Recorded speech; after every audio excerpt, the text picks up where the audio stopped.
Hello, welcome to Landlord Question Time. I'm Heather. And I'm James. Okay, so our question this time, James, is what happens with existing tenancies? Okay, so if the tenancy agreement is in place before the 1st of June 2019, then all the terms of that tenancy continue up until the 31st of May 2020.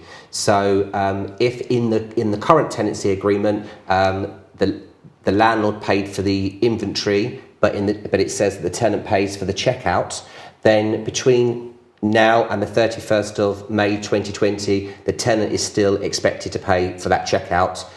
Even though there is a tenant fee ban, it doesn't apply to that particular tenancy. But when they renew and they enter into another tenancy, then they wouldn't be expected to pay that cost because it's not a permitted payment.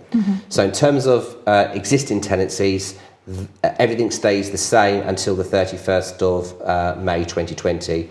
The other element of this legislation is the deposits, because they've now been capped at 5 weeks. So existing tenancies that are fully furnished or have got a pet, they could have a 7 or 8 week deposit currently, and that deposit can stay there until they renew again. So if they go through between now and May and it comes up for a renewal next year, if they enter into another fixed term, the difference between the 8 weeks and the 5 weeks needs to be refunded. Or if they decide to go onto a statutory periodic and not enter into another renewal, that deposit doesn't have to be refunded. Right. It's a little bit complicated. It is complicated. You have to look at it on an individual basis and look at your whole agreement. But if it activates a renewal, you'd have to refund the difference. So some of the key words you've used there are obviously existing tenancies, statutory periodic tenancies, Yes.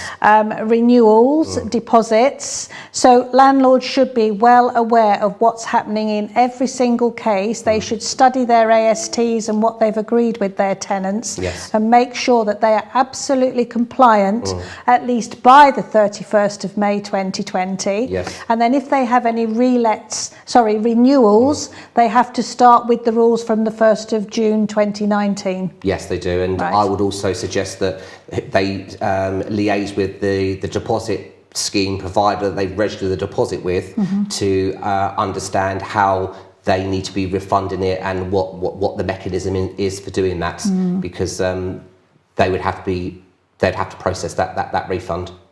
Gosh, yes, okay. That's a particularly complicated area that needs to be given some thought. Okay, Yeah. lovely. Thank you, James.